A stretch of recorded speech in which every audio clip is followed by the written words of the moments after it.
나갈 땐 나가더라도 내 집 쓰레기는 치우고 나가야 할 거 아니냐. 이거 친정 가는 길에 쓰레기장에 싹 다 내다 버려. 안 버리면 네 짐짝도 다 불태워버릴 줄 알아. 눈물로 범벅된 시야 사이로 차가운 대리석 바닥이 일렁입니다. 핏발선 손가락은 이미 비명을 지르고 있었지만 나는 멈출 수 없었습니다. 무거운 봉투의 무게보다 나를 더 짓누르는 건 아무리 걸어도 이 지옥 같은 현실에서 벗어날 수 없다는 절망이었습니다. 시청자 여러분, 여러분은 상상이나 하실 수 있겠습니까? 친정아버지는 중환자실에서 산소호흡기에 의지해 죽음을 기다리고 있는데 며느리에게 1,500만 원만 빌려달라는 절규를 외면하고 쓰레기 심부름이나 시키는 비정한 시아버지를 말입니다. 지하철 안의 공기가 순식간에 얼어붙습니다. 사람들의 노골적인 시선보다 더 아픈 건 코를 막으며 일제히 내 곁을 떠나가는 그들의 발걸음이었습니다. 내 품에 안긴 검은 봉투에서 배어나오는 쾌쾌한 악취는 마치 내 망가진 인생에서 나는 썩은 냄새 같아 나는 차마 고개를 들 수 없었습니다. 이 쓰레기 봉투들, 아버님 앞날 같아요. 당신도 곧 이렇게 버려질 거예요. 시아버지를 향해 지독한 저주를 퍼부으며 쓰레기장으로 향했던 며느리 선영. 하지만 그녀는 꿈에도 몰랐습니다. 자신이 들고 있는 이 냄새나는 오물 봉투가 사실은 시아버지가 자신의 항암 치료를 포기하고 맞바꾼 세상에서 가장 거룩한 목숨값이었다는 사실을 말입니다.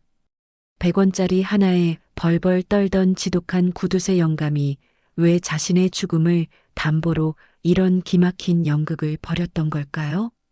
냄새나는 쓰레기 봉투 속에 숨겨진 어느 고물상 아버지의 눈물겨운 사부곡. 지금 그 위대한 반전의 기록을 시작합니다. 서울 변두리 녹슨 고철과 폐타이어 냄새가 진동하는 시장통 어귀. 사람들은 그곳에 위치한 박판수 영감의 단층 주택을 방공호라고 불렀습니다. 밖에서 보면 평범하고 낡은 집이었지만 그 안으로 들어가는 순간 시간은 1970년대 어느 가난한 골목에 멈춘 듯 했습니다. 거실 벽면에는 날짜 지난 신문지들이 습기를 머금은 채 켜켜이 쌓여 있고 천장에는 눈이 침침할 만큼 낮은 와트수의 백열전구만이 외롭게 빛을 내고 있었죠.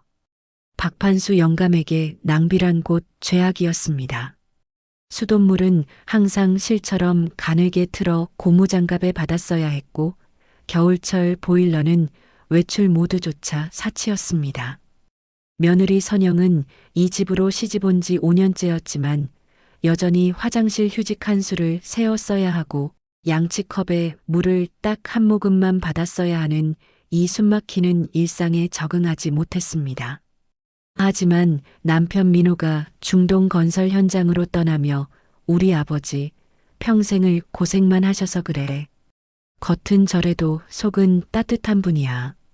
조금만 참아줘라고 애원했기에 선영은 하루하루를 인내라는 이름의 밧줄로 자신을 꽁꽁 묶으며 버텨내고 있었습니다.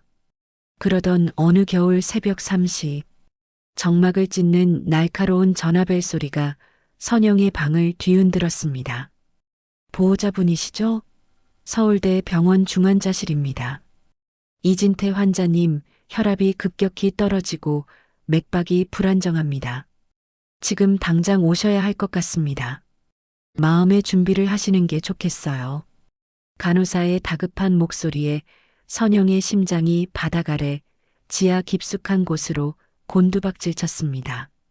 친정아버지는 한 달 전 갑작스러운 뇌출혈로 쓰러진 뒤 단 한 번도 의식을 찾지 못하고 있었습니다. 선영은 앞뒤 재가릴 것 없이 외투만 대충 걸친 채 거실로 뛰어나왔습니다. 복도 끝 시아버지의 방 문틈 사이로 아주 희미한 실금 같은 불빛이 새어나오고 있었습니다. 아버님, 아버님, 제발 차 키 좀 주세요. 아빠가 위독하시대요.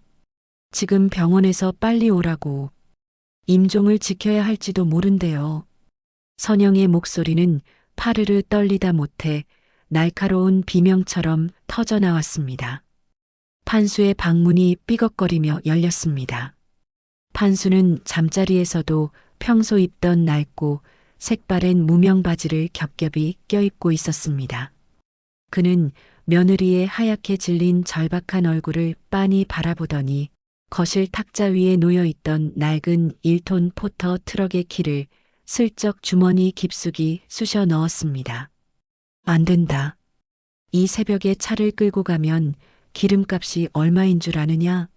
게다가 새벽 고속도로 통행료는 또 어떻고? 낭비다.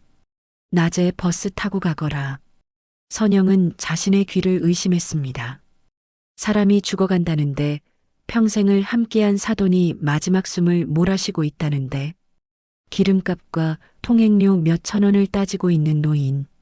선영은 그 자리에 무릎을 꿇었습니다. 차가운 거실 바닥의 냉기가 무릎뼈를 타고 올라와 머리끝까지 소름을 돋게 했지만 가슴속에서 타오르는 시커먼 분노에 비하면 아무것도 아니었습니다. 아버님, 지금 제 아버지가 돌아가시게 생겼다니까요. 마지막 얼굴도 못 뵈면 저 평생 어떻게 살아요? 제발요, 키 좀 주세요.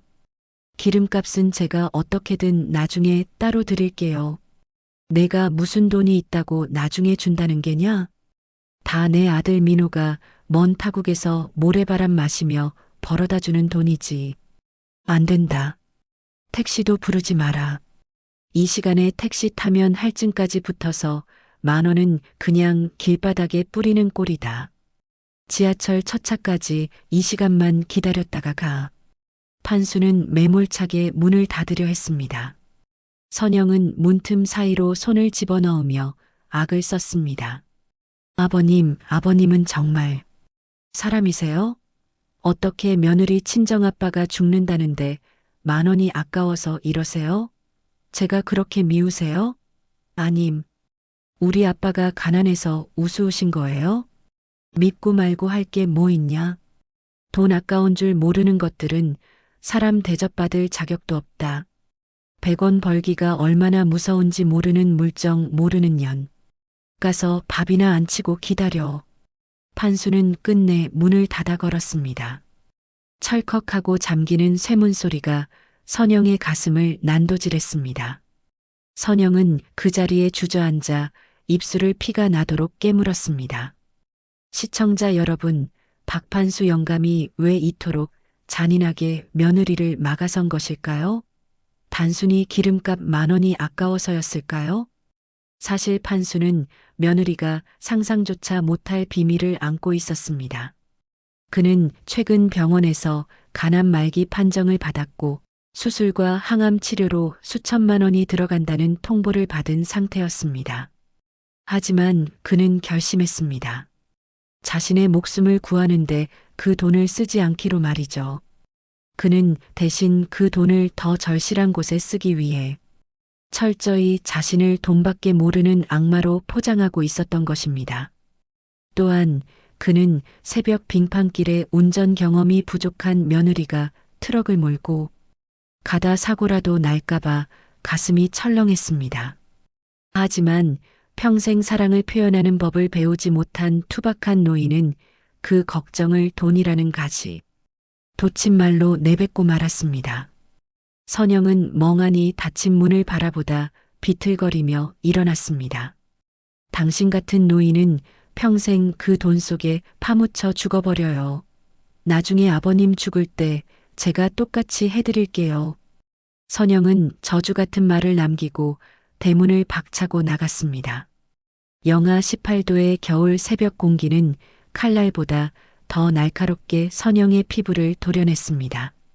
택시를 부르려 휴대폰을 켰지만 아차 싶었습니다. 지난주 시아버지가 데이터 요금이 많이 나온다며 선영의 휴대폰 요금제를 가장 저렴한 것으로 바꾸어 버린 탓에 데이터가 끊겨 호출 앱조차 작동하지 않았습니다. 선영은 캄캄한 골목길을 달리기 시작했습니다. 역까지 가는 20분 거리가 마치 지옥의 끝을 향해 가는 천리 길처럼 느껴졌습니다. 숨을 들이마실 때마다 폐가 얼어붙어 찢어지는 것 같았고 얇은 슬리퍼 차림의 발가락은 이미 감각이 사라진 지 오래였습니다. 길모퉁이 시장통 전광판에는 현재 기온 영하 18도, 빙판길 주의라는 빨간 글씨가 조롱하듯 깜빡이고 있었습니다. 아빠, 제발 조금만 기다려줘. 내가 금방 갈게. 제발 내 목소리 한 번만 듣고 가. 선영은 눈물로 범벅이 된 얼굴을 닦아내며 달렸습니다. 지하철역 셔터가 아직 굳게 닫혀 있는 것을 본 선영은 절망하며 그 자리에 주저앉았습니다. 시멘트 바닥에서 올라오는 한기가 온몸의 혈관을 옥죄었습니다. 그 시각 집안에 남은 박판수 영감은 방문에 귀를 바짝 대고 며느리가 떠난 소리를 확인하고 있었습니다.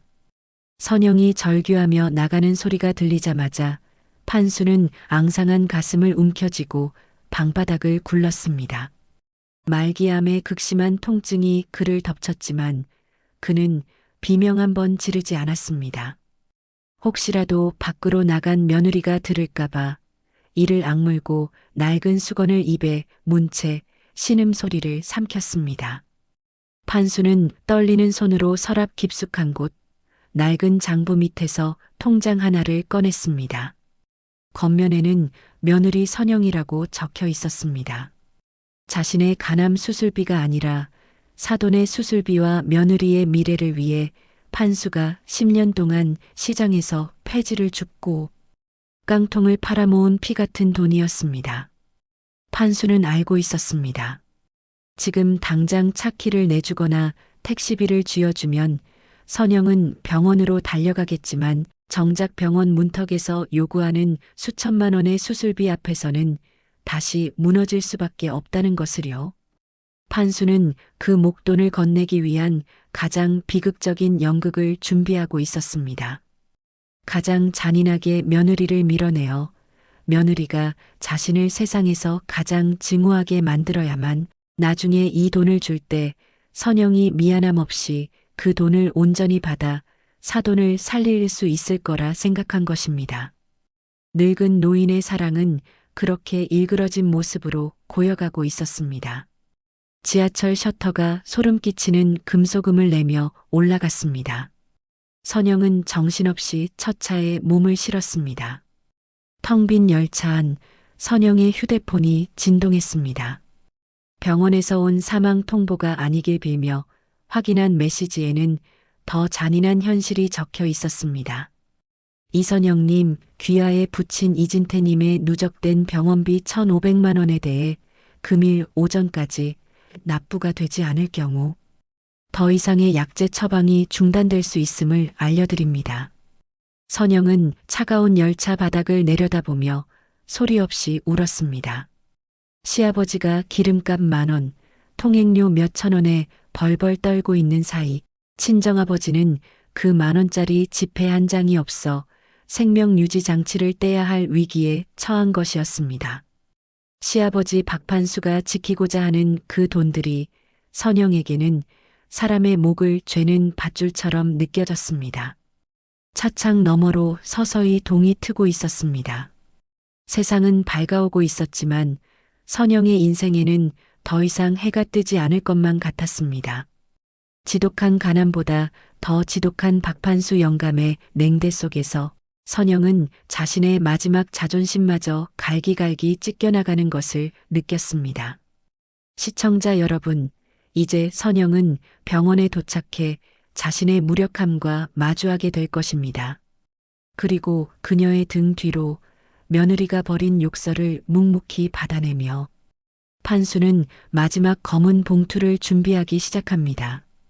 100원짜리 하나에 목숨 걸던 노인이 준비한 그 봉투 속에는 과연 무엇이 담겨 있을까요? 이제 곧 선영은 병원에 도착할 것입니다. 그리고 그곳에서 그녀는 상상조차 하지 못한 또 다른 절망과 그 절망의 끝에 놓인 시아버지의 처절한 진실을 마주하게 될 것입니다. 새벽 5시 30분 병원 로비에 거대한 전광판 시계가 무미건조하게 숫자 530을 띄웁니다. 첫 차를 타고 달려온 선영은 폐부 깊숙이 박히는 새벽 공기에 숨이 턱끝까지 차올랐습니다. 며느리라는 이름 뒤에 가려진 한 인간으로서 그녀는 짐승처럼 헐떡이며 중환자실 유리창 앞에 섰습니다. 하지만 유리창 너머로 들려온 것은 기적 같은 회생의 소식이 아니었습니다. 서류 뭉치를 든 채 무표정하게 서 있는 원무과 직원의 서늘한 목소리였죠. 보호자분, 어제도 분명히 말씀드렸습니다. 미납금 1,500만 원. 오늘 오전 10시까지 입금 안 되면 곤란합니다. 당장 특수 약제 처방이며 연명 장비 유지비가 밀려 있어요. 병원도 규정상 더는 지체할 수 없습니다. 계속 미납되면 강제 퇴원 조치까지 고려해야 하는 상황이에요. 선영은 그 자리에 무너져 내렸습니다. 아버지는 산소호흡기에 의지해 가쁜 숨을 몰아쉬며 생사의 벼랑 끝을 달리고 있는데 딸인 자신은 시아버지에게 기름값 10,000원이 아까워 지하철을 타고 오느라 그 마지막 골든타임마저 길바닥에서 날려버린 것이었습니다. 돈이 없다는 이유로 아버지의 생명줄이 끊길지도 모른다는 공포. 선영은 피가 거꾸로 솟고 심장이 갈기갈기 찢기는 비참함을 느꼈습니다. 지친 몸을 이끌고 다시 시댁으로 돌아온 오전 10시. 대문을 여는 선영의 손은 경련하듯 덜덜 떨렸습니다. 하지만 집 안으로 들어선 그녀를 기다리는 건 따뜻한 위로가 아니라 심장을 난도질할 또 다른 비수였습니다. 거실 식탁 위 낡고 빛바랜 꽃무늬 보위로 붉은색 글씨가 선명하게 박힌 채무 불이행에 따른 최종 통고서가 보란듯이 놓여 있었습니다. 시아버지 판수는 식탁 앞에 꼿꼿이 앉아 낡은 돋보기를 고쳤으며 선영이 들어오자마자 그 종이를 손가락 끝으로 툭툭 쳤습니다. 그리고는 오물을 본 듯 혐오스럽다는 표정으로 그 독촉장을 선영의 발치로 냅다 던져버렸습니다. 집구석 망조든 걸 왜 여기까지 끌고 오냐? 내 평생 남의 돈 한 푼 안 빌리고 정직하게 곰을 주워 일궈온 집이다. 어디서 이런 더러운 종이 딱지가 내 귀한 식탁 위에 올라와.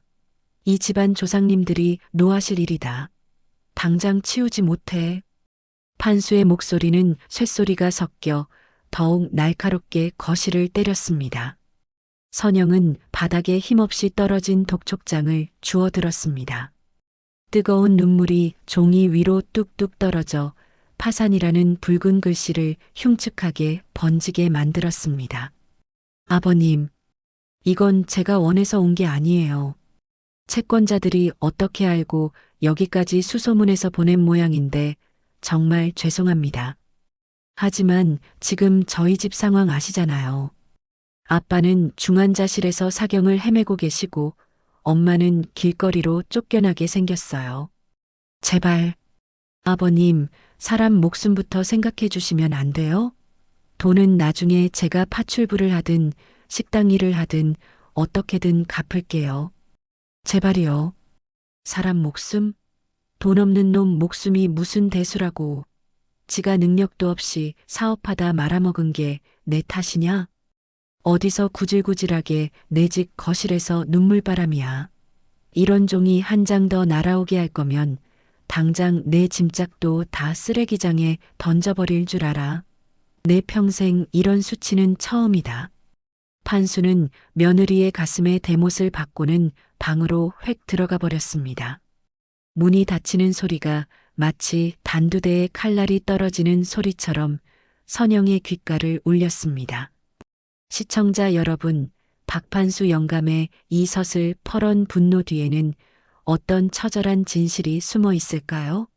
사실 판수는 그 독촉장을 며느리보다 훨씬 먼저 읽었습니다. 그리고 그 종이에 적힌 채무 금액 5,700만 원이라는 숫자를 보고 밤새 자신의 비상금 장부를 뒤지며 숫자를 맞추고 또 맞췄습니다. 판수가 망조든 집구석이라며 소리를 지른 진짜 이유는 사돈을 이 지경으로 만든 세상의 불공평함에 대한 분노였고, 동시에 자신이 준비한 돈이 사돈의 모든 빚을 해결하기엔 조금 부족할지도 모른다는 불안함 때문이었습니다. 그는 며느리에게 모진 말을 내뱉으면서도 혹시라도 험악한 채권자들이 이 집에 들이닥쳐 선영을 겁줄까봐 대문이 빗장을 몇 번이나 다시 확인하고 기름칠을 했습니다.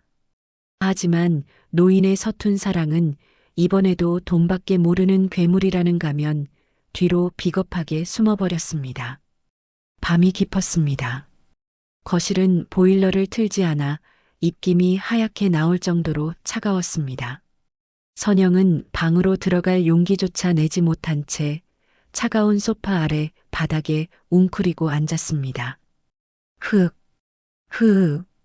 아빠, 미안해. 딸이 못나서 미안해. 참았던 울음이 터져 나왔습니다. 선영은 시아버지가 깰까봐 혹은 자신의 슬픔이 이 집안의 공기를 더 무겁게 만들까봐 입을 틀어막고 소리 죽여 흐느꼈습니다. 어둠 속에서 홀로 어깨를 들썩이는 며느리의 뒷모습은 너무나도 작고 외로웠습니다. 이 시각 닫힌 방문 너머에서 박판수 영감은 무엇을 하고 있었을까요? 그는 침대 끝에 앙상하게 마른 몸으로 걸터 앉아 며느리의 흐느낌 소리를 온몸으로 받아내고 있었습니다. 선영이 울 때마다 판수의 굽은 어깨도 잘게 떨렸습니다. 그는 자신의 가슴을 주먹으로 퍽퍽 내리쳤습니다. 간암의 통증 때문이 아니라 며느리에게 짐승만도 못한 말을 내뱉은 자신에 대한 혐오감 때문이었습니다. 판수는 어둠 속에서 낡은 수첩을 꺼내 펜을 들었습니다. 그리고 떨리는 손으로 무언가를 적기 시작했습니다. 사돈어른 병원비 1,500만 원, 밀린 이자 500만 원. 그는 며느리가 흘리는 눈물의 무게를 돈으로 환산해 자신의 부채 장부에 기록하고 있었습니다. 그것은 죽음을 앞둔 노인이 세상에 남길 마지막 속죄의 기록이었습니다. 새벽 4시, 선영의 눈은 퉁퉁 부어올라 제대로 떠지지도 않았습니다. 밤새 거실 바닥에서 떨며 보낸 그녀는 이제 더 이상 흘릴 눈물조차 남지 않았습니다.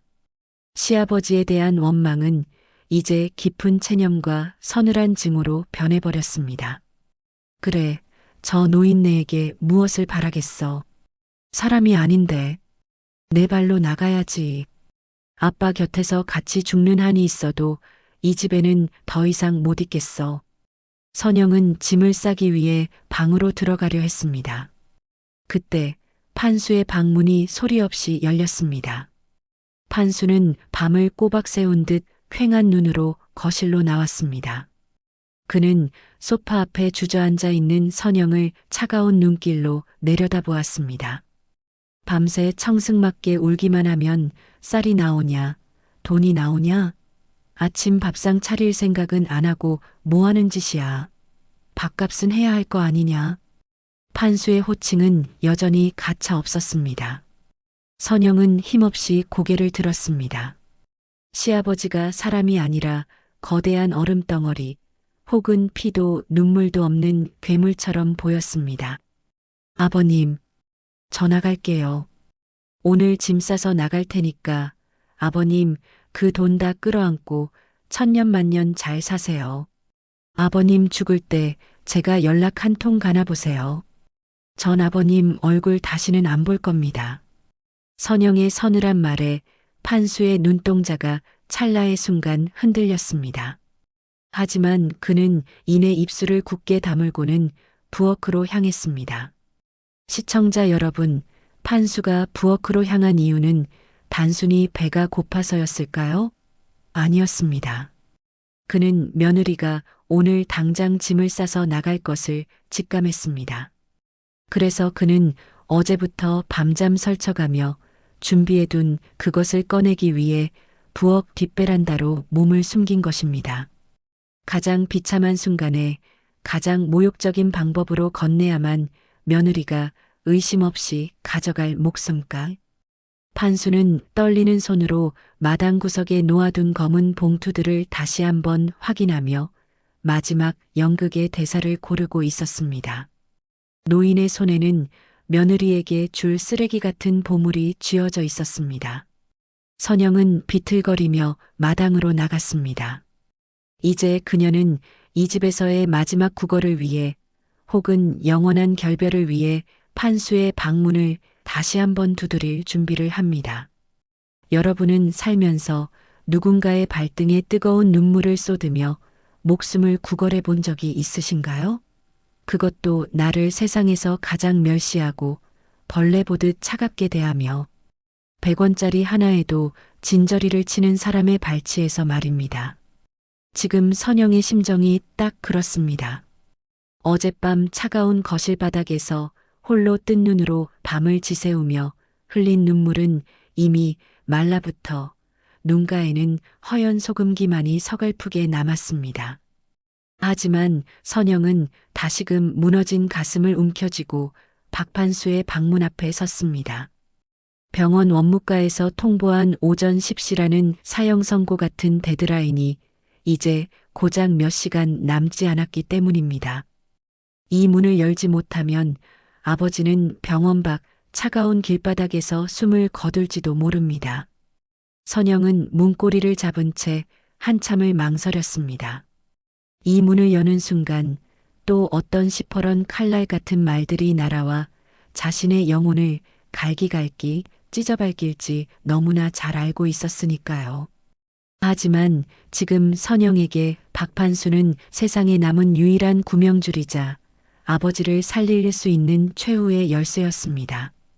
선영은 떨리는 손으로 문을 열고 방 안으로 발을 들였습니다. 방 안에는 판수가 낡은 나무 갯장 옆에 쪼그려 앉아 돋보기를 쓴 채 누런 장부를 정리하고 있었습니다. 낡은 창호지 문 사이로 들어오는 희미한 아침 햇살이 그의 깊게 패인 주름을 따라 서늘한 금을 긋고 있었죠. 판수는 선영이 들어온 것을 알면서도 고개조차 들지 않았습니다. 선영은 그대로 판수의 발치에 엎드려 차가운 장판 바닥에 이마를 찧었습니다. 아버님, 제발 한 번만 살려주세요. 제가 잘못했습니다.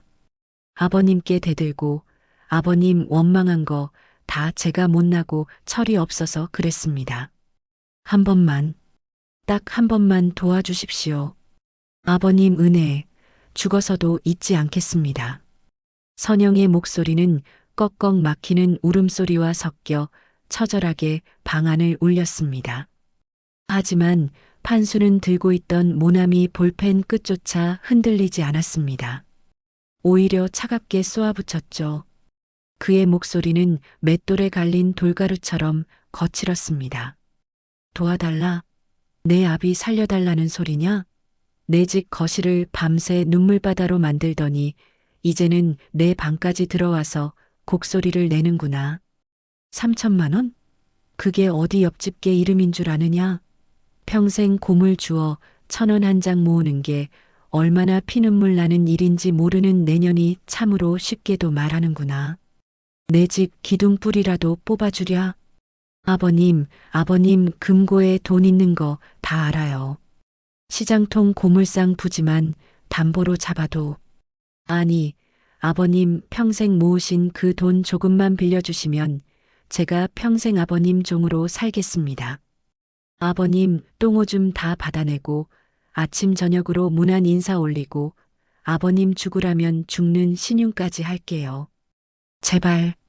제발 우리 아빠 좀 살려주세요. 우리 아빠 저렇게 허무하게 보낼 순 없잖아요. 아버님도 자식 키우는 입장 아니세요? 선영은 판수의 때 절은 낡은 바짓가랑이를 부여잡고 매달렸습니다. 선영의 뜨거운 눈물이 판수의 앙상한 발목을 적셨습니다. 판수는 그제야 천천히 고개를 돌려 선영을 내려다보았습니다. 그의 눈동자에는 일말의 동정심도 연민도 없어 보였습니다. 판수는 서랍장 가장 깊숙한 곳 자물쇠가 채워진 칸을 열어 낡고 빛바랜 통장 하나를 꺼냈습니다. 선영의 가슴에 희망이라는 가느다란 불꽃이 피어올랐습니다. 드디어 마음을 여시는구나. 저 노인이 드디어 사람의 마음을 먹었구나. 선영은 판수의 손에 들린 그 통장이 자신의 아버지를 죽음의 구렁텅이에서 건져 올릴 황금 동아줄이라도 되는 양 뚫어지게 쳐다보았습니다. 판수는 보란듯이 통장을 펼쳐 선영의 코앞에 들이밀었습니다. 거기엔 0이 여러 개 찍힌 수억 원대의 잔고가 선명하게 박혀 있었습니다. 시장 바닥에서 평생을 구두쇠, 돈 귀신 소리 들어가며 손톱이 닳도록 모은 박판수의 전 재산이었습니다. 보이느냐? 이게 내가 평생 시장통에서 썩은 내 맡으며 모은 돈이다. 깡통 하나 줍고 남이 버린 폐지 한 장 한 장 손톱이 깨지도록 모아서 만든 내 피 같은 돈이란 말이다. 이 돈이면 내 아비 수술비 10번도 더 낼 수 있지. 아니, 100번도 낼 수 있어. 아버님, 네, 보여요. 보여요. 감사합니다. 정말 감사합니다. 아버님, 은혜 평생 뼈에 새기며 살게요. 이 은혜 잊지 않겠습니다. 선영이 떨리는 손으로 통장을 향해 손을 뻗는 순간이었습니다. 판수는 짐승 같은 기세로 통장을 가로채더니 자신의 가슴 속으로 거칠게 쑤셔 넣었습니다. 그리고는 선영의 가슴에 가장 잔인하고 날카로운 대못을 박았습니다. 안 된다. 이 돈은 내 목숨이다. 내가 죽으면 내 관 속에 넣고 저승까지 들고 갈 돈이지 숨이 넘어가려는 사돈 수술비로 날릴 돈이 아니란 말이다. 죽어가는 사람한테 돈 쏟아붓는 것만큼 미련하고 멍청한 짓이 어디 있느냐? 내 목숨 같은 돈을 왜 남의 목숨 구하는 데 써야 한단 말이냐? 그건 돈 낭비다, 낭비야. 선영은 온몸의 피가 식다 못해 멈추는 기분이었습니다. 수억 원을 눈앞에서 보여주며 자랑하듯 내보이고는 관 속에 넣고 가하겠다고 말하는 시아버지. 선영은 그 비정함에 미친 듯이 웃음을 터뜨렸습니다. 그것은 제정신으로 견딜 수 없는 실성이자 인간이라는 존재에 대한 마지막 신뢰가 박살나는 파열음이었습니다. 목숨요? 이게 아버님 목숨이에요? 그래요. 아버님은 사람이 아니에요. 돈에 미친 귀신이지. 아버님 죽으면 전 기뻐서 춤을 출 거예요. 그 돈 다 싸들고 지옥이나 가버리라고요. 죽어서도 그 돈 세느라 손가락이 다 닳아 없어지라고요. 당신은 죽어서도 아무도 안 올 거야. 당신 관 뚜껑 열고 그 돈 다 불태워버릴 거야. 선영은 악에 바친 소리를 지르며 방을 뛰쳐나왔습니다. 판수는 선영이 나간 뒤에도 미동도 하지 않았습니다. 그저 굳게 닫힌 문을 멍하니 바라볼 뿐이었죠. 시청자 여러분, 박판수 영감이 왜 이토록 극악무도한 악기 연기를 하는 것일까요? 단순히 돈이 아까워서 사돈을 죽게 내버려 두려는 것일까요? 아닙니다. 사실 판수는 선영이 방을 나가자마자 방금 전까지 호통치던 그 기세는 온데간데 없이 바닥에 고꾸라져 선녀를 토해내고 있었습니다. 목숨이다. 그래, 이건 내 진짜 목숨값이다. 여러분, 판수가 말한 내 목숨의 진짜 의미는 바로 자신의 간암 수술비와 항암 치료비였습니다. 그는 의사로부터 당장 입원하지 않으면 한 달을 넘기기 힘들다는 최종 선고를 받은 상태였습니다.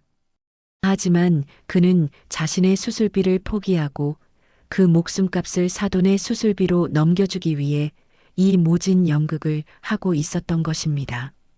며느리에게 관 속에 넣고 가겠다고 거짓말한 것은 자신이 곧 죽을 것이라는 사실을 며느리가 알게 되면 그 죄책감 때문에 돈을 받지 않을까봐 철저하게 자신을 악당으로 만들어 며느리가 아무 미련 없이 돈을 챙겨 떠나게 하려는 노인의 마지막 숭고한 희생이었습니다. 또한 판수가 사돈 수술비로 날릴 돈이 아니다라고 말한 이면에는 더 깊은 전략이 숨어 있습니다. 만약 판수가 얘야, 여기 돈 있다. 가져가서 아버님을 살리렴이라고 다정하게 말했다면 어땠을까요? 선영은 고마워하며 돈을 받았겠지만 이내 그 돈이 시아버지의 생명과 맞바꾼 돈이라는 사실을 눈치채고 말았을 겁니다.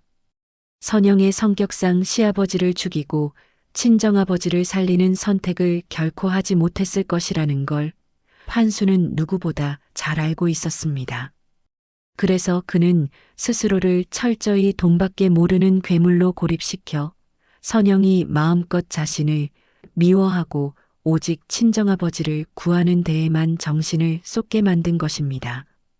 사랑의 무게가 너무나 무거워 그 사랑을 감추기 위해 저주를 선택한 노인의 심정을 여러분은 상상하실 수 있겠습니까? 새벽 5시 선영은 대충 싼 짐가방을 어깨에 메고 거실로 나왔습니다. 신발을 신으려는데 부엌 뒷베란다 쪽에서 판수가 퀭하고 핏기 없는 눈으로 나왔습니다. 그는 마치 아무 일도 없었다는 듯, 아니 오히려 더 기고만장하고 뻔뻔한 태도로 선영의 앞길을 막아섰습니다. 나갈 때 나가더라도 내 집 쓰레기는 치우고 나가야 할 거 아니냐. 저기 마당 구석에 있는 대형 검정 봉투 3개, 오늘 친정 가는 길에 쓰레기장에 싹 다 내다 버려. 안 버리고 그냥 가면 내 짐짝도 다 마당에 내던져서 불태워 버릴 줄 알아. 내 평생 공짜로 심부름 시킨 적 없다. 버리고 나면 내 갈 길 가라. 판수는 대형 검정 쓰레기 봉투 3개를 며느리 발치로 툭 던졌습니다. 봉투에서는 쾌쾌한 곰팡이 냄새와 고물먼지가 폴폴 날렸고 안에는 무언가 딱딱하고 묵직한 것들이 가득 들어있는 듯 둔탁한 소리가 났습니다. 선영은 기가 막혀 실수했습니다. 마지막까지 정말 대단하시네요. 아버님, 이 쓰레기 봉투들 아버님 앞날 같아요. 냄새나고 지저분하고 결국은 아무도 안 찾는 곳에 버려지는 거요. 당신도 곧 이렇게 될 거예요. 아니, 이미 당신 속은 저 쓰레기보다 더 썩어 문드러졌어요. 당신 죽을 때 내가 저 봉투에 담아버려 줄게. 선영은 독서를 내뱉으며 그 무거운 봉투 3개를 억척스럽게 양손에 쥐었습니다. 손목이 끊어질 듯 아파왔지만 시아버지에 대한 증오가 선영을 버티게 했습니다.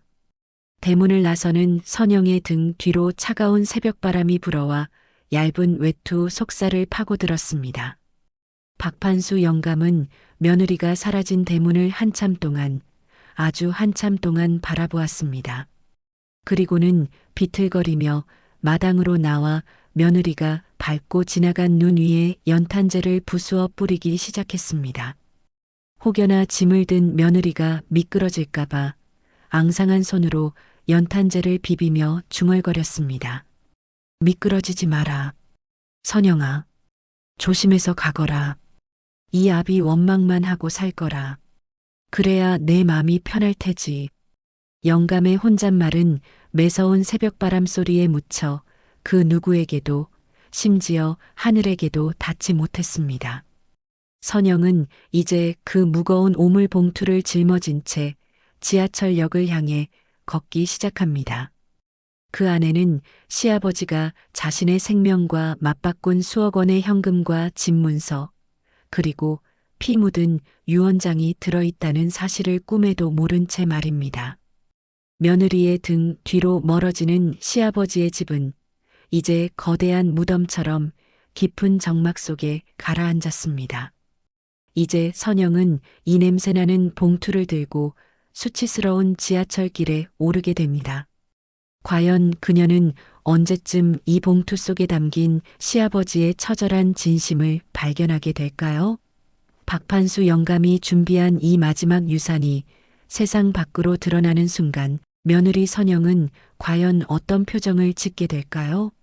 그 슬프고도 위대한 반전을 끝까지 지켜봐 주십시오. 가끔은 세상 전체가 나를 조롱하기 위해 존재하는 것 같은 날이 있습니다. 지금 선영의 기분이 딱 그렇습니다. 한 손에는 급하게 챙겨 입구가 터져버린 낡은 가방을, 다른 양손에는 시아버지가 던져준 거대한 검정 쓰레기 봉투 3개를 짊어진 채 선영은 새벽 지하철역으로 향합니다. 이 봉투들은 단순한 짐이 아니었습니다. 선영에게는 시아버지가 자신에게 던진 마지막 모욕이자 거대한 오물 그 자체였죠. 봉투가 어찌나 무거운지 한 걸음을 뗄 때마다 어깨뼈가 탈골될 듯 비명을 지르고 얇은 비닐끈은 선영의 손가락 마디마디를 파고들어 시퍼렇게 멍이 들다 못해 핏방울이 배어 나옵니다. 하지만 선영은 멈추지 않았습니다. 아니, 멈출 수 없었습니다. 시아버지 박판수를 향한 지독한 증오와 끓어오르는 오기가 그녀의 부서진 다리를 움직이는 유일한 엔진이었기 때문입니다. 두고 봐요. 당신이 시킨 이 역겨운 심부름, 이게 내 인생 마지막이야. 이 오물 덩어리들을 쓰레기장에 처박고 나면 당신과의 인연도 박씨 집안과의 지긋지긋한 고리도 내 손으로 끊어낼 거니까. 지하철 1호선, 차가운 금속 냄새와 밤샘 노동에 지친 사람들의 고단한 숨결이 가득한 새벽 열차 안, 선영이 양손에 거대한 봉투를 들고 타자마자 사람들의 시선이 일제히 그녀를 향해 화살처럼 꽂힙니다. 봉투에서는 쾌쾌한 곰팡이 냄새, 고물상에 찌든 기름 먼지 냄새, 그리고 무언가 썩어 문드러진 듯한 형언할 수 없는 악취가 진동하고 있었기 때문입니다. 사람들은 노골적으로 코를 막으며 선영의 근처에서 썰물처럼 밀려납니다. 아이고, 이게 무슨 냄새야? 아침부터 저런 쓰레기를 왜 지하철에 들고 타는 거야? 예의도 없지. 쯧쯧, 행색 좀 봐. 정신이 좀 온전치 않은 사람인가 본데? 가까이 가지 마. 옷에 냄새 배겠어. 사람들의 날선 비아냥거림이 선영의 고막을 난도질합니다. 선영은 수치심에 고개를 푹 숙인 채 봉투를 발치에 바짝 끌어당깁니다. 얼굴이 화끈거려 당장이라도 열차 바닥을 뚫고 숨어버리고 싶었지만 눈물조차 나오지 않았습니다. 이미 어젯밤 박판수의 비정한 발치에서 1cm 눈물을 다 쏟아부었기 때문이죠. 여러분은 이 장면을 상상이나 하실 수 있겠습니까? 친정아버지는 병원에서 산소호흡기의 의지에 가느다란 숨줄기를 붙들고 있는데 그 딸은 시아버지가 던져준 쓰레기를 들고 세상의 온갖 멸시를 견디며 서 있는 이 잔인한 풍경을 말입니다. 하지만 여러분, 여기서 우리는 박판수의 지독한 설계를 다시 한번 돌아봐야 합니다. 그는 왜 며느리에게 이런 수모를 준 걸까요?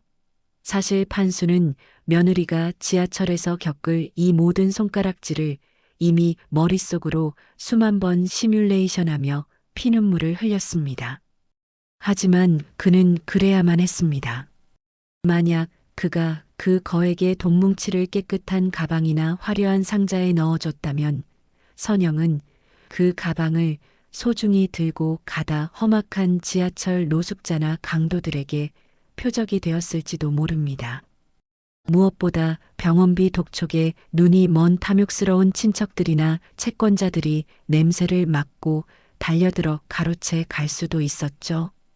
판수는 세상에서 가장 가치 없는 오물로 자신의 진심을 위장한 것입니다. 노인은 알고 있었습니다. 세상 사람들은 냄새나는 쓰레기 봉투 안에는 결코 손을 집어넣지 않는다는 그 비겁한 본성을 말입니다. 열차의 덜컹거림이 선영의 비참함을 더욱 부채질합니다. 선영은 고개를 숙인 채 바닥에 검은 봉투를 응시했습니다. 이 봉투만 버리면 끝이다. 이 고통만 견디면 자유다. 그녀는 속으로 수만 번 다짐하며 입술을 깨물었습니다. 하지만 봉투를 고쳐주는 순간 선영의 손끝에 묘한 감촉이 전해졌습니다. 분명 헌 옷가지들만 들어있다고 했는데 봉투 속에는 뭉툭하고 묵직한 마치 돌덩이 같으면서도 매끄러운 덩어리들이 여러 개 느껴졌습니다. 선영은 그저 시아버지가 자신을 더 괴롭히려고 무거운 쓰레기를 넣었겠거니 생각하며 분노를 삼켰습니다. 병원 근처 역에 도착한 선영은 비틀거리며 지상으로 올라왔습니다. 매서운 칼바람이 다시금 그녀의 얇은 옷깃을 파고들었지만 선영은 이제 아무런 감각도 느껴지지 않았습니다. 병원 정문역 각종 오물이 뒤섞여 산더미처럼 쌓인 대형 쓰레기 집화장. 그 비릿한 냄새 앞에 선 선영은 허탈한 헛웃음을 터뜨렸습니다. 그래, 여기가 내 자리고 내 자리지. 박판수, 당신 소원대로 이제 다 끝내줄게. 당신 인생도 내 고통도 여기서 다 버려줄게. 선영은 가장 무겁고 냄새나던 첫 번째 봉투를 집어 던지려 했습니다. 그런데 너무 세게 쥐었던 탓인지 봉투 주둥이가 찢어지며 안에서 낡은 신문지 뭉치 하나가 툭 하고 차가운 보도블록 위로 떨어졌습니다. 무심코 발로 걷어차려던 선영의 눈에 신문지 사이로 삐져나온 노란 종이 더미가 보였습니다. 그것은 폐지가 아니었습니다. 빳빳한 고무줄에 묶인 선명한 노란빛의 5만 원권 현금 다발이었습니다. 이게 왜? 선영의 심장이 그대로 멈춰버리는 듯 했습니다. 그녀는 홀린 듯 쓰레기 더미 앞에 주저앉아 첫 번째 봉투의 배를 손톱이 깨지도록 잡아 찢었습니다. 그러자 낡은 무명바지 가랑이 속에서 구멍난 헌수건들 사이에서 노란 현금 뭉치들이 마치 폭포수처럼 쏟아져 나왔습니다. 한 뭉치, 두 뭉치, 30뭉치, 100장씩 고무줄로 단단히 묶인 돈다발이 산을 이루었습니다. 3천만 원? 아니었습니다. 적어도 수억 원은 됨직한 어마어마한 액수였습니다. 말도 안 돼. 이게 왜 여기 들어있어? 그 영감님이, 그 독종 영감님이 이걸 왜? 선영의 전신이 발작하듯 부르르 떨렸습니다. 그녀는 미친 사람처럼 두 번째 봉투를 갈기갈기 찢었습니다. 거기엔 돈 대신 낡은 자개함 하나와 도장, 그리고 두툼한 서류 뭉치가 들어 있었습니다. 자개함을 열자 돌아가신 시어머니의 유품이었던 순금 쌍가락지와 목걸이, 그리고 박판수가 평생 자신의 목숨줄처럼 부여잡고 있던 시장 고물상 부지와 살고 있는 단층 주택의 부동산 증여 계약서가 나타났습니다. 수혜자 이름에는 이선영이라는 세 글자가 선명하고 뚜렷하게 적혀 있었습니다. 선영은 산소가 부족한 사람처럼 입을 벌린 채 숨을 들이켰습니다. 목이 꽉 막혀 비명조차 나오지 않았습니다. 마지막 세 번째 봉투. 선영은 경외감마저 느끼며 떨리는 손으로 그 봉투를 뜯었습니다. 거기엔 판수가 평소 입던 낡은 정장 상의 한 벌이 세상에서 가장 정갈한 매무새로 개어 있었습니다. 그리고 그 옷 안주머니에서 낡은 가죽 수첩 하나와 피 묻은 손수건들이 뭉텅이로 우수수 쏟아져 나왔습니다.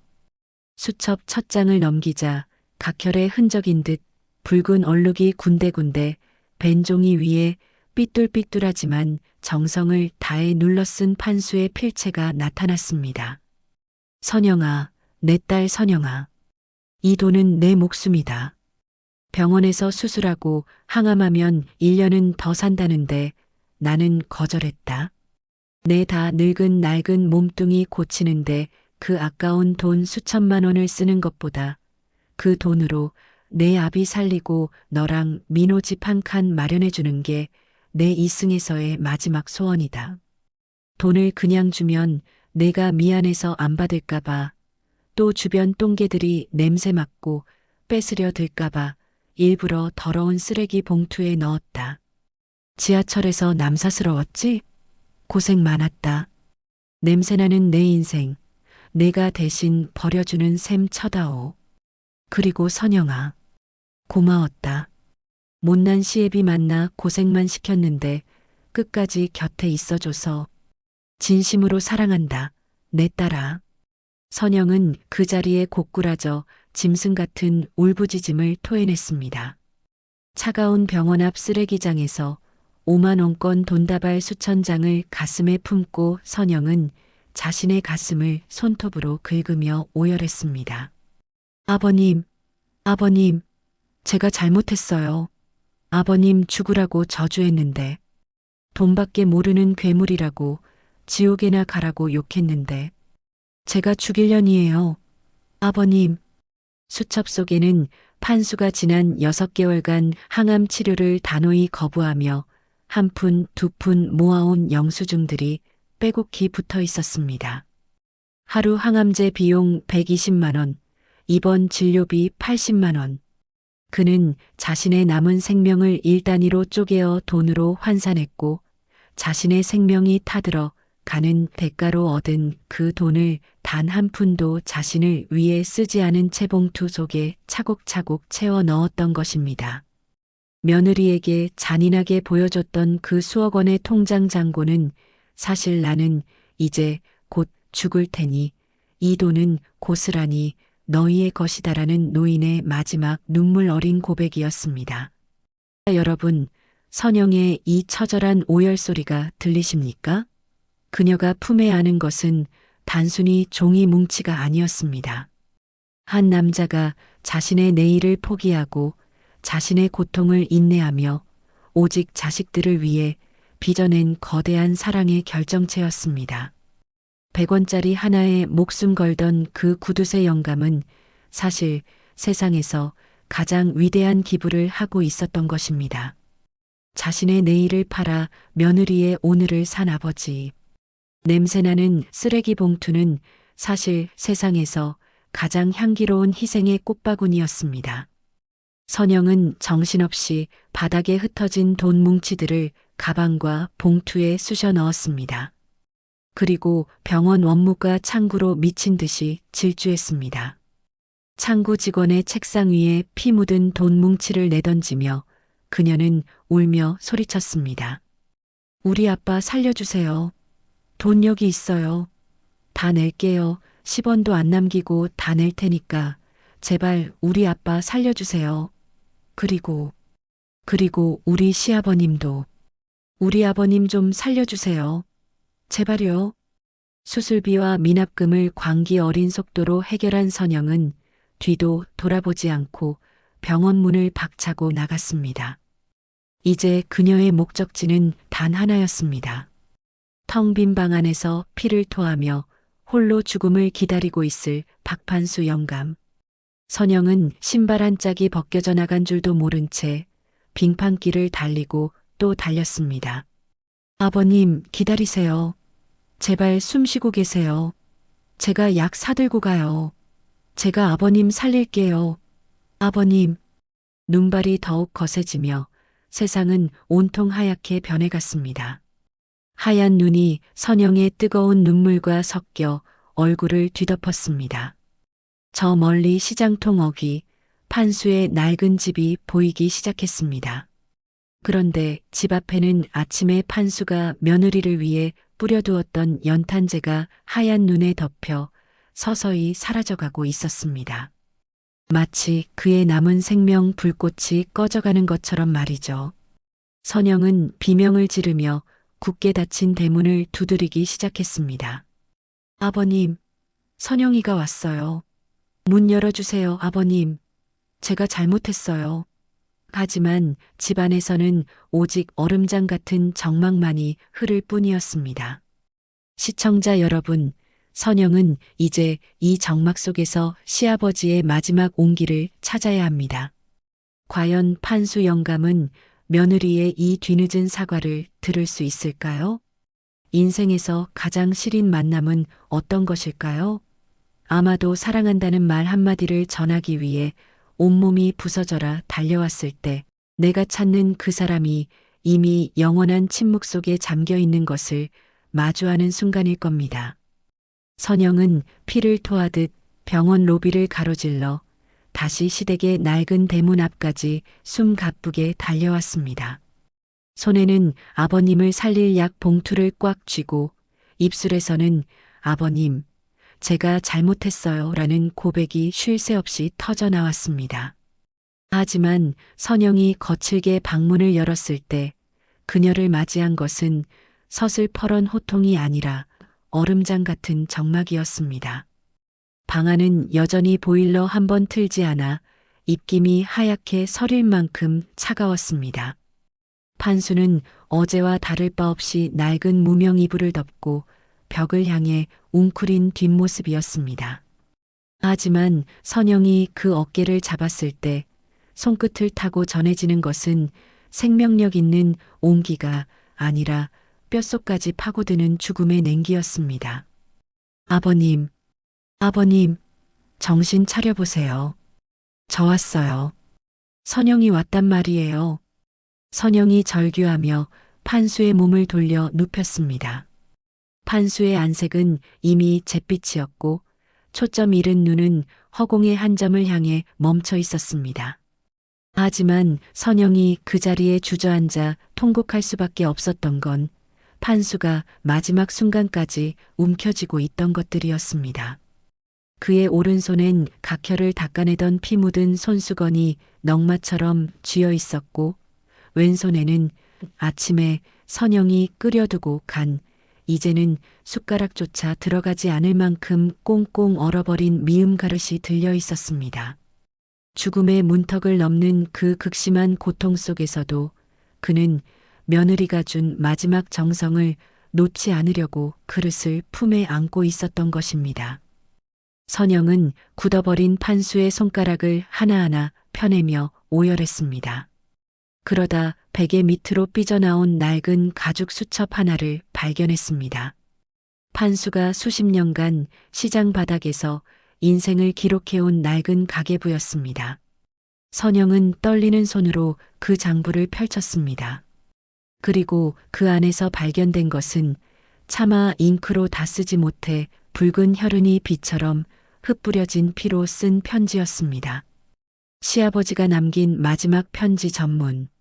내 딸 선영아, 이 편지를 내가 읽을 때면 아마 나는 이 세상 사람이 아니겠지. 놀라지 마라. 나는 슬프지 않다. 다만 너를 마지막까지 독하게 몰아세웠던 내 입술이 그 모진 말들이 내 가슴에 상처로 남았을까봐 그게 제일 마음에 걸리는구나. 너는 내가 왜 그렇게 100원 한 장에 벌벌 떨고 며느리인 내게 영수증까지 검사하며 구박했는지 원망했지? 시장통 사람들도 나를 고물 귀신이라 부르며 침을 뱉었다만 나는 그게 하나도 부끄럽지 않았다.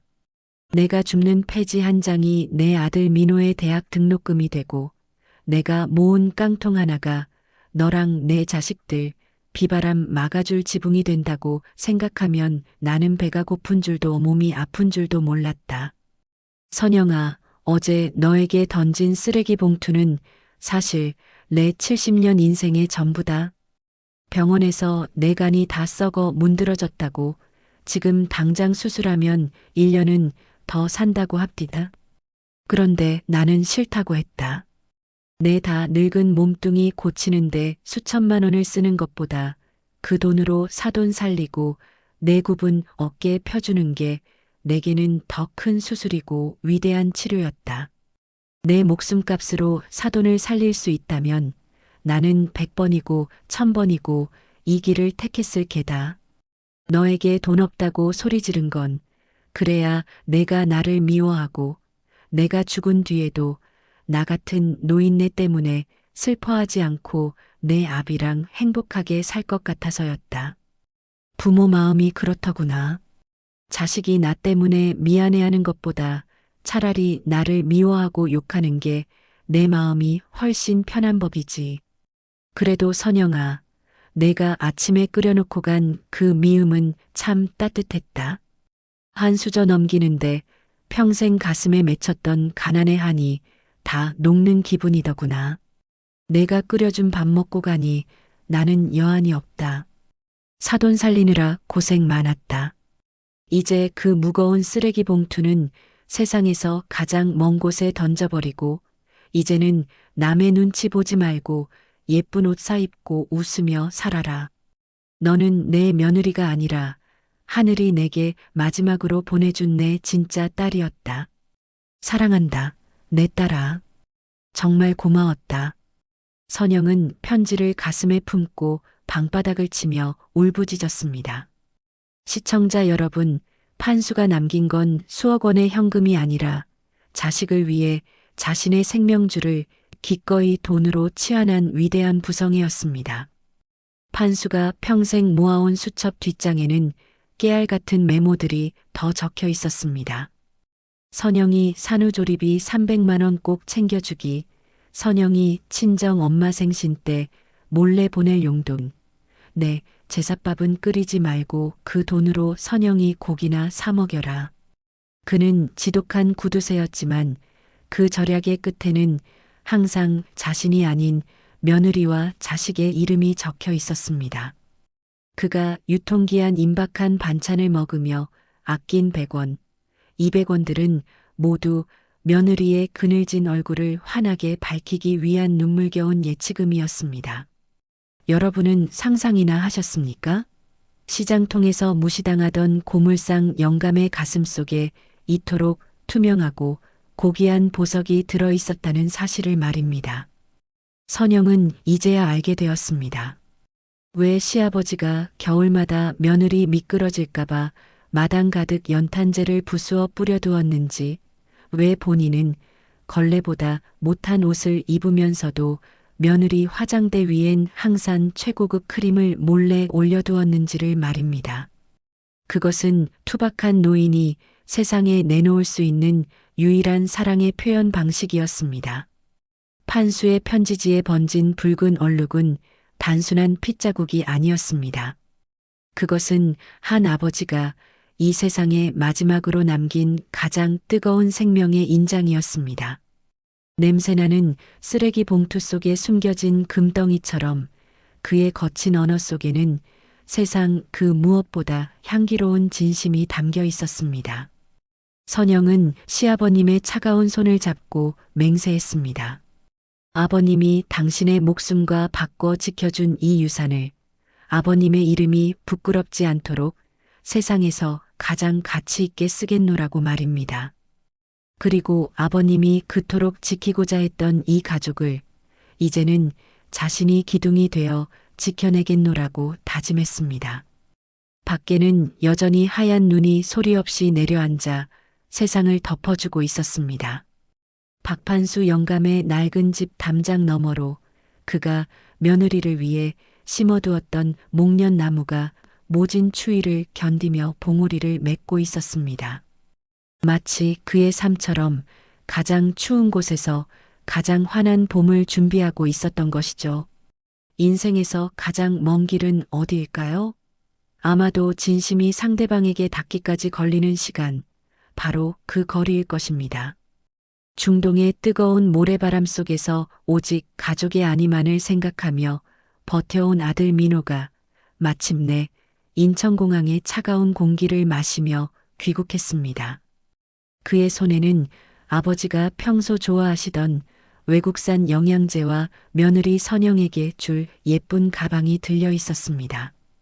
민호는 아직 아무것도 모른 채 공항 게이트를 나서며 설레는 마음으로 택시에 몸을 실었습니다. 아버지가 또 화내시겠지? 왜 이런데 돈을 쓰냐고. 그래도 이번엔 좀 웃어주셨으면 좋겠는데. 민호는 창밖을 지나가는 서울의 야경을 보며 씁쓸한 미소를 지었습니다. 그에게 아버지는 언제나 넘기 힘든 거대한 산이었고 단 1,000원 한 장에도 불같이 화를 내는 지독한 자린고비였으니까요. 하지만 민호가 도착한 시장통 낡은 집 앞에는 그를 반겨줄 불빛 대신 하얀 소복을 입은 선영과 대문에 걸린 차가운 상등만이 기다리고 있었습니다. 민호는 들고 있던 가방을 바닥에 떨어뜨렸습니다. 믿을 수 없다는 듯, 아니 믿고 싶지 않다는 듯 그는 비틀거리며 마당으로 들어섰습니다. 향 냄새가 진동하는 거실 중앙에는 돋보기를 쓰고 장부를 보던 아버지가 아니라 영정 사진 속에서 무표정하게 자신을 바라보는 아버지가 있었습니다. 선영아, 이게 대체 어떻게 된 일이야?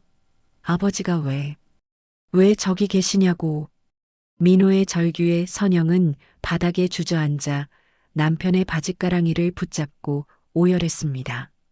여보, 아버님이 우리 살리려고, 당신이랑 우리 아빠 살리려고 당신 오기만 기다리다가 혼자 가셨어요.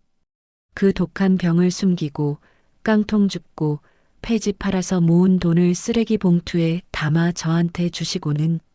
선영은 며칠 전 지하철에서 겪었던 수치심과 쓰레기장에서 발견한 수억 원의 현금, 그리고 아버님이 항암 치료를 포기하며 남긴 피 묻은 편지 이야기를 쏟아냈습니다. 민호는 마치 벼락을 맞은 사람처럼 영정 사진 앞에 털썩 주저앉았습니다. 아버지, 그게 무슨 소리예요? 저 돈 벌어 왔잖아요. 이제 고생 안 시키겠다고, 고물상 때려치우고 좋은 아파트에서 모시겠다고 다짐하고 또 다짐했는데 왜 저를 기다려주지 않으셨어요? 민호는 아버지의 차가운 위패를 붙잡고 통곡했습니다. 아버지가 평생 입버릇처럼 하던 말, 돈 아껴라, 세상에 믿을 건 돈밖에 없다던 그 비정한 훈계가 사실은 아들을 위한 가장 처절한 유언이었다는 사실을 민호는 이제야 깨닫게 된 것입니다. 선영은 남편에게 아버님이 마지막까지 손에 꼭 쥐고 있었던 낡은 가죽 수첩을 건넸습니다. 민호는 떨리는 손으로 아버지의 평생이 담긴 그 기록장을 넘겼습니다. 거기엔 민호가 초등학교 때 냈던 성적표, 군대에서 보낸 낡은 편지, 그리고 민호가 중동으로 떠나던 날 공항에서 몰래 찍은 듯한 빛바랜 사진 한 장이 소중하게 붙어 있었습니다. 수첩 구석구석에는 민호가 보낸 송금 내역이 꼼꼼히 적혀 있었지만 아버지는 그 돈을 단 10원도 쓰지 않았습니다. 민호가 보내준 돈. 이 돈은 내 아들 피땀이다. 내가 어찌 이 돈을 쓰랴. 나중에 민호 돌아오면 집 보태줄 돈. 민호는 가슴을 쥐어뜯으며 울부짖었습니다. 아버지는 시장통에서 고물 영감이라 손가락질 받으며 유통기한 지난 빵으로 끼니를 때우면서도 아들이 보내준 돈을 성물처럼 모셔두었던 것입니다. 자신이 병들어 죽어가는 순간에도 아들에게 짐이 되기 싫어 연락 한 번 하지 않았던 그 지독한 부성에 민호가 발견한 것은 아버지의 수첩뿐만이 아니었습니다. 아버지가 평소 누워 지내시던 방 장판 밑에는 민호의 어린 시절 신발 한 짝이 놓여 있었습니다.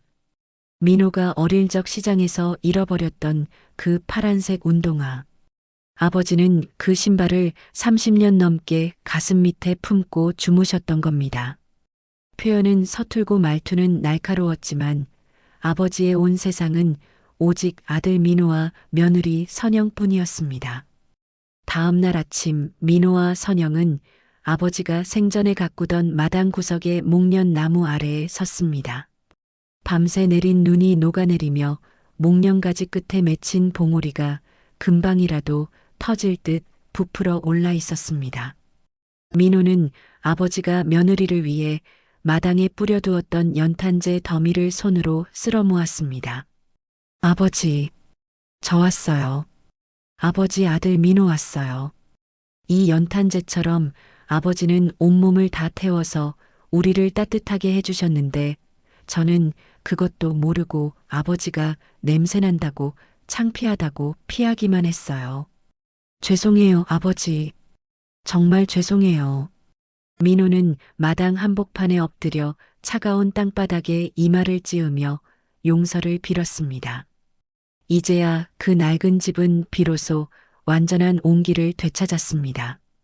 비록 아버지는 곁에 없지만 그가 남긴 냄새나는 쓰레기 봉투 속의 고귀한 사랑이 아들과 며느리의 가슴 속에 영원히 지지 않는 꽃으로 피어난 것입니다. 선영은 남편의 어깨를 감싸 안으며 말했습니다. 여보, 아버님이 원하시는 건 우리가 우는 게 아닐 거예요. 아버님이 목숨 걸고 지켜주신 이 유산, 정말 세상에서 가장 아름답게 써요. 그게 아버님께 드리는 마지막 효도일 거예요. 민호는 아버지의 영정 사진을 품에 안고 결심했습니다.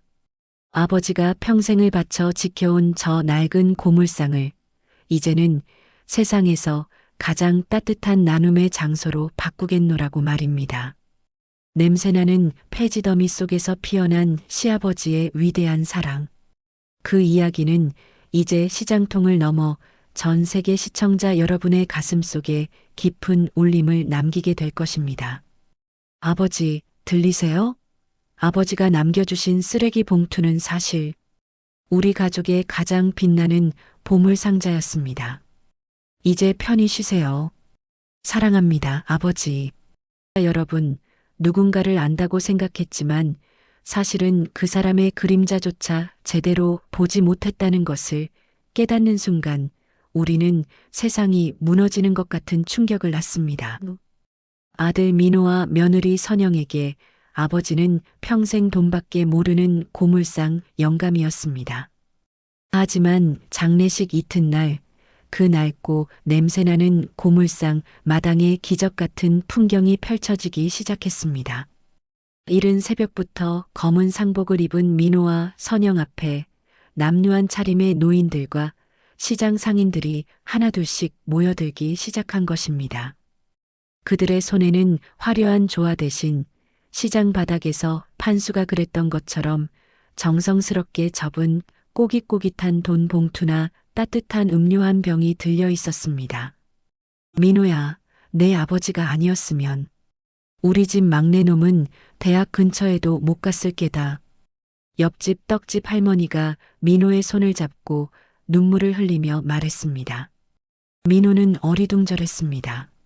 아버지는 자기 자식들에게도 10원 한 장 쓰는 걸 아까워하던 분이었으니까요. 하지만 상인들이 쏟아내는 이야기는 민호가 알던 아버지와 전혀 다른 사람이었습니다. 판수 영감의 낡은 금고 안에서 발견된 것은 수억 원의 현금뿐만이 아니었습니다. 그 안에는 지난 30년간 시장통 가난한 상인들에게 차용증 한 장 없이 빌려준 돈들의 기록과 이 돈은 받지 않아도 됨이라고 적힌 수십 장의 메모지가 들어 있었습니다. 그는 며느리에게는 유통기한 지난 우유를 먹는다고 호통을 쳤지만 정작 자신은 새벽같이 일어나 시장통 바닥에 쓰레기를 치우며 남몰래 소년소녀 가장들의 급식비를 대주고 있었습니다. 그 영감이 고물 주워 번 돈, 사실 본인 입으로 들어간 건 밥 한 톨도 없었어. 죄다 이 동네 어려운 놈들 뒷바라지 하는 데 썼지. 그러면서도 본인이 생색내면 그 돈이 가치 없어진다고 일부러 사람들한테 더 모질게 굴고 욕쟁이 노릇을 한 거야. 그래야 사람들이 자기한테 기대지 않는다고. 시장의 최고령 어르신의 증언에 민호는 그 자리에 주저앉아 땅을 치며 통곡했습니다. 아버지는 왜 그토록 철저하게 자신을 악마로 포장했던 걸까요? 그것은 아들에게는 자립심을 심어주고 이웃들에게는 동정심이 아닌 자존심을 지켜주기 위한 노인의 눈물겨운 배려였습니다. 선영은 아버님이 평소 거처하던 골방의 낡은 장판을 드러냈습니다. 그곳에서 마지막 유품인 손때 묻은 작은 상자 하나가 발견되었습니다. 그 안에는 판수가 젊은 시절 아내를 먼저 보내고 어린 민호를 홀로 키우며 썼던 육아 일기와 함께 며느리 선영이 시집 오던 날 해왔던 예단 이불의 천 조각이 소중하게 보관되어 있었습니다. 그리고 상자 맨 밑바닥에는 낡은 통장 하나가 더 있었습니다. 그 통장의 이름은 내 딸 선영이의 웃음꽃. 시아버지는 며느리가 시집 온 첫날부터 그녀가 집안일을 하며 고생할 때마다 500원, 1000원씩을 저금해 왔습니다. 며느리가 자신에게 욕을 먹고 울며 돌아설 때마다 그는 남몰래 방 안에서 자신의 가슴을 때리며 그 미안함을 돈으로 환산해 저축했던 것입니다. 오늘 선영이에게 소리를 질렀다. 마음이 아파 잠이 오질 않는다. 이 돈은 나중에 우리 선영이 예쁜 옷 사입히고 여행 보내줄 돈이다. 못난 시아비 만나 고생만 하는구나. 피로 쓴 편지보다 더 아픈 진심이 그 낡은 통장 메모에 가득했습니다. 민호와 선영은 이제야 알게 되었습니다. 아버지가 왜 그토록 지독하게 돈을 모았는지, 그것은 돈을 사랑해서가 아니라 사랑하는 사람들을 지킬 수 있는 유일한 힘이 돈뿐인 세상에서 그들을 지키기 위한 방패를 만들었던 것입니다. 장례식장으로 향하던 운구차가 시장 어귀를 지날 때 모든 상인이 일손을 멈추고 길가에 나와 고개를 숙였습니다. 냄새나는 고물상 영감이 아니라 시장통의 성자를 떠나보내는 엄숙한 작별이었습니다. 민호는 아버지의 영정 사진을 품에 안고 차창 밖을 내다보았습니다. 아버지가 평생 폐지를 줍던 그 길, 깡통을 줍던 그 골목마다 아버지의 땀 냄새와 사랑이 배어 있었습니다. 아버지, 이제는 남의 쓰레기 치우지 마세요. 이제는 냄새나는 옷 입지 마세요. 하늘나라에서는 아버지가 남겨준 이 사랑만큼 세상에서 가장 환한 빛만 보고 계세요. 민호의 나직한 고백과 함께 마당의 목련나무에서 꽃잎 하나가 바람에 날려 운구차 위로 내려앉았습니다. 마치 아버지가 아들의 눈물을 닦아주며 이제 됐다. 그만 울어라라고 다독이는 것만 같았습니다. 인생이라는 긴 여정에서 우리는 수많은 사람을 만나고 헤어집니다. 하지만 어떤 이별은 영원한 안녕이 아니라 남겨진 이들의 삶을 송두리째 바꾸어 놓는 거대한 시작이 되기도 합니다. 박판수 영감이 세상을 떠난 지 어느덧 3년이라는 세월이 흘렀습니다. 그가 평생 폐지를 줍고 깡통을 모으며 멸시를 견뎠던 그 낡은 시장통 고물상 자리에는 이제 전혀 다른 풍경이 펼쳐지고 있습니다. 낡고 냄새나던 고물상 대신 그 자리에는 판순의 집이라는 이름의 작은 복지센터와 장학재단이 들어섰습니다. 시아버지가 목숨과 맞바꾸어 남겨준 그 검은 봉투 속의 유산은 선영과 민호의 손을 거쳐 세상에서 가장 향기로운 씨앗이 되었습니다. 눈부시게 푸른 어느 봄날, 선영은 마당 한가운데 흐드러지게 피어난 목련나무 아래 섰습니다. 3년 전 차가운 겨울바람 속에서 며느리의 앞길을 걱정하며 시아버지가 연탄재를 뿌려두었던 그 자리입니다. 이제 그곳엔 연탄재 대신 하얀 목련 꽃잎들이 눈송이처럼 내려앉아 있었습니다. 아버님, 저 왔어요. 오늘은 민호 씨랑 같이 왔어요. 선영의 곁에는 중동에서 돌아온 뒤 아버지의 유지를 이어받은 남편 민호가 늠름하게 서 있었습니다. 그는 아버지의 낡은 가죽 장부를 품에 안고 있었습니다. 아버지, 들리세요? 아버지가 아끼셨던 그 고물상 자리에 이제 아이들의 웃음소리가 가득해요. 아버지가 남몰래 등록금을 대주셨던 그 시장통 아이들이 이제 대학생이 되어 봉사를 하러 오곤 합니다. 아버지가 틀렸어요. 아버지는 돈밖에 믿을 게 없다고 하셨지만 사실 아버지가 남기신 건 돈이 아니라 사람이었어요. 민호의 목소리가 떨려왔습니다. 판수가 남긴 진정한 유산은 수억 원의 현금이 아니었습니다. 그것은 가장 비참한 곳에서도 가장 고귀한 사랑을 꽃피울 수 있다는 숭고한 삶의 증명이었죠. 선영은 센터의 한쪽 벽면에 걸린 시아버지의 영정 사진을 닦아냈습니다. 사진 속 판수는 여전히 무뚝뚝한 표정이지만 선영의 눈에는 그 깊게 패인 주름 하나하나가 며느리를 향한 인자한 미소로 보였습니다. 그때 센터 문을 열고 한 노신사가 들어섰습니다. 기적처럼 건강을 회복해 이제는 지팡이 없이도 걸을 수 있게 된 선영의 친정아버지였습니다. 그는 사돈의 영정 앞에 조용히 무릎을 꿇고 술 한 잔을 올렸습니다. 사돈, 고맙네. 자네가 내어준 그 목숨값으로 내가 이렇게 살아있네. 자네가 지켜준 이 아이들이 이제는 세상을 따뜻하게 만드는 어른이 되었어. 자네 인생 결코 쓰레기 봉투처럼 버려진 게 아니야. 자네는 우리 모두의 가슴 속에 가장 찬란한 보석으로 박혀 있네. 두 아버지가 영정 앞에서 마주한 이 침묵의 대화. 이것이야말로 우리가 그토록 갈구하던 진정한 가족의 완성 아니겠습니까? 선영은 아버님의 유품인 낡은 수첩의 마지막 빈 페이지에 펜을 들었습니다. 시아버지가 생전에 다 쓰지 못했던, 아니 차마 부끄러워 쓰지 못했던 말들을 며느리가 대신 채워 넣기 시작했습니다. 수첩의 마지막 기록. 아버님, 이제 더 이상 100원짜리 하나에 가슴 졸이지 마세요. 아버님이 남겨주신 그 검은 봉투는 이제 수천 명의 눈물을 닦아주는 하얀 손수건이 되었습니다. 아버님은 냄새나는 고물 영감이 아니라 우리 집안의 가장 큰 기둥이자 세상에서 가장 향기로운 아버지였습니다.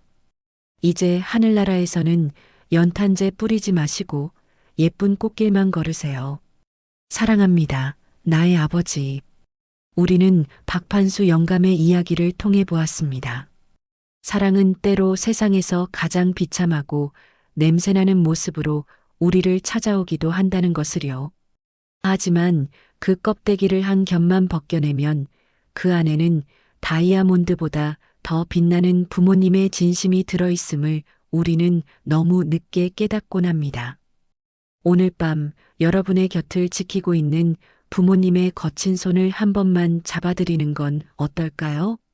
그 투박한 손마디가 바로 여러분을 지켜낸 세상에서 가장 위대한 유산이기 때문입니다. 하얀 목련 꽃잎이 바람에 날려 선영의 어깨 위로 내려앉습니다. 마치 판수 영감이 며느리의 등을 토닥이며 그래, 내 딸아. 이제 정말 행복하거라라고 속삭이는 것만 같습니다. 시청자 여러분, 박판수 영감의 위대한 유산 이야기에 끝까지 함께 해주셔서 진심으로 감사합니다. 여러분의 가정에도 이 목련 꽃잎 같은 따뜻한 사랑이 가득하시길 빕니다.